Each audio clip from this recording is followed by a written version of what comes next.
I have come up with a plan for what I want our summer to look like. Hey guys, welcome back to my channel. It's Jill with That Homeschool Life with Jill. Today we're going to be talking about my summer homeschool plans. So, summer homeschool. Homeschool during the summer. I don't know why I just had to think about that, but okay. So, my summer homeschool plans.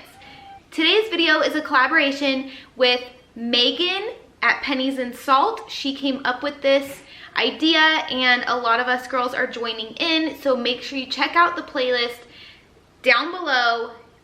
And if you are not already following Megan at Pennies and Salt, do yourself a favor and go there now because she is gold. Gold. And she's one of my best friends. Okay, so we year-round school, okay? So we do not take the summer completely off. What year-round schooling for me looks like is whatever month it is when we, dude, you guys, my cat and dog are literally chasing each other around the room right now. Now my cat is standing up on my tripod. She's probably gonna knock my camera down. What year-round looks like for us is whatever time of year it is that we just happen to finish up our current curriculum. We don't take a break, we just move on to the next level. So sometimes my kids might be in first grade math and kindergarten language arts, or fourth grade math and third grade language arts.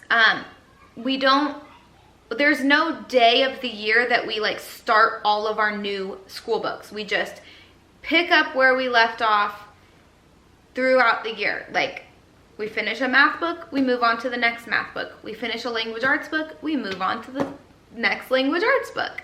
So that is how we do that.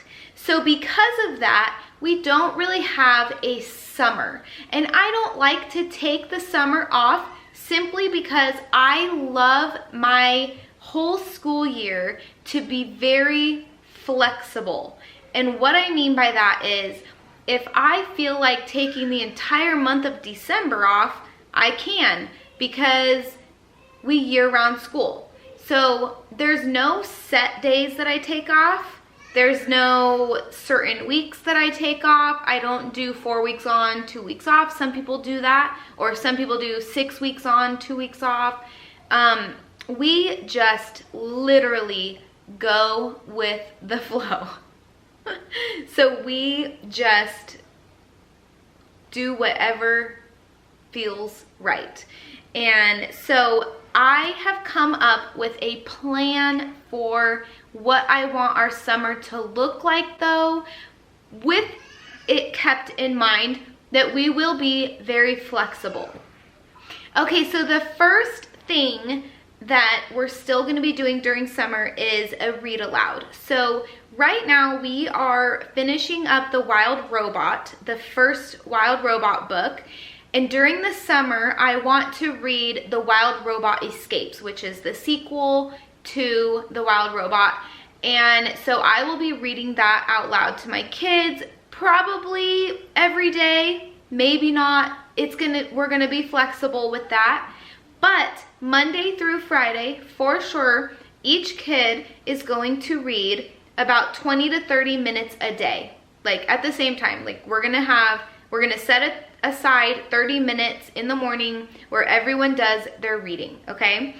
Another thing is that we're doing a summer reading challenge from The Good and the Beautiful, and so we're going to be incorporating that as well. So they're gonna have like a chart with like stickers that they fill in, and I'm not really sure what it looks like yet exactly because I'm still waiting for mine to come in the mail, but that is something that we're gonna incorporate into our school day as well. And with math and language arts, I'm going to be alternating those. So math one day, language arts the next. And I'm only doing that Monday through Thursday. So we'll have 2 days of math and 2 days of language arts each week.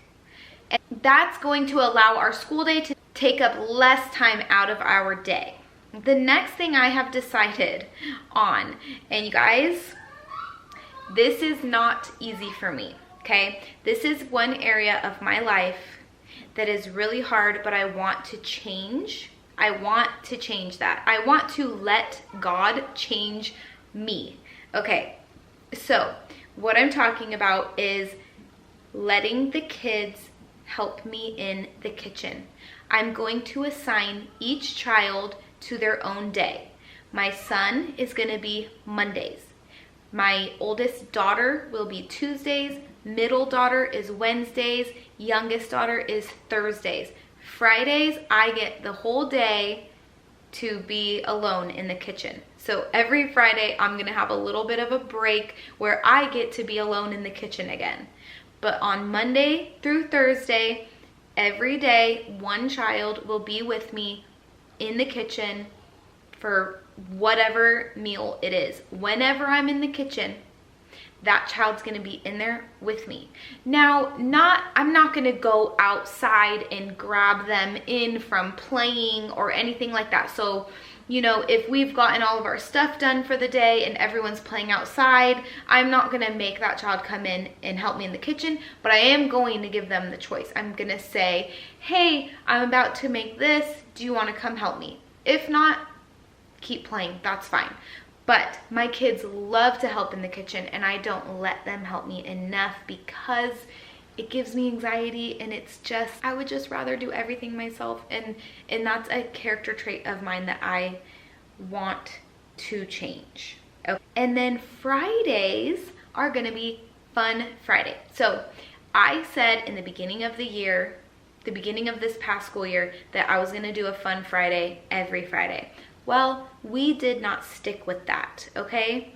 I ended up having some health problems. I was going through a lot of healing of my health, and it just didn't happen. I was very tired all the time. I just didn't have it in me to do anything fun on Fridays. But during the summer, Fun Fridays are on like Donkey Kong. And so what we are going to be doing on Fridays, it's not going to be the same every week, of course, but some of my ideas that I wrote down here are art class, sewing. My kids really want to learn how to sew. They want to make doll clothes and stuff like that. So art class, sewing, field trips. If we're ever going to go on any type of a field trip, it's going to be on a Friday. So if we're gonna go to the park at all and like play, usually in the morning before it gets too hot, that will be on Fridays. And then I'm gonna probably allow my kids to play some video games on Fridays. Not every Friday, but I'm thinking maybe 30 to 60 minutes of playing the Nintendo Switch together. They're only allowed to play Nintendo Switch if they're all playing it together. Whenever anyone gets tired of playing the Switch and doesn't want to play anymore, everyone has to stop. We do not let our kids play video games alone by themselves. That's one of our rules. It's only a family event in our house. So another idea that I put for Fun Fridays is water balloon fights. I never do fun stuff with my kids, you guys. I have been a lame mom most of my years of motherhood because I have a lot of kids and things stress me out. Messes stress me out, like art supplies and like water balloon, like stuff like that has always stressed me out. But like I said, I'm trying to change. I'm trying to grow into a different type of mom than I have been. And I've been convicted of a lot of things lately in my life. And so I put water balloon fights on here. I also put play dates. So I have, you know, cousins with kids, friends with kids, and I'm just thinking Fridays would be a good day to maybe invite someone to the park with us or invite someone over or whatever. So anyway, so that is what I have down for my summer school plans. Now, like I said, I am going to try to stay very flexible with this plan. I don't want to be rigid with it. I'm really hoping school will be 1 hour a day the whole summer, and the rest of the day we got our kids a pool that is the perfect size for having a 3-year-old, because she can touch. They will probably live outside, and with the pool they'll be able to cool down whenever they want. They can get out, play again. If they get hot again, they can get back in the pool. It's just gonna be awesome, because last summer we did not have a pool and we were pretty miserable. I hope that whoever is watching today gets whatever they need out of everybody's video today in order to plan the perfect summer school schedule for their home and what would work for their situation and their children and their house. Alright guys, so thank you so much for watching. I hope that my video encouraged you in some way, and if it didn't, I hope someone else's from the playlist will. And don't forget to click on that playlist and watch all the videos today, as well as checking out Megan's channel, because she is just awesome, like I said before. Alright guys, don't forget to subscribe and hit that thumbs up, and I will see you in the next one.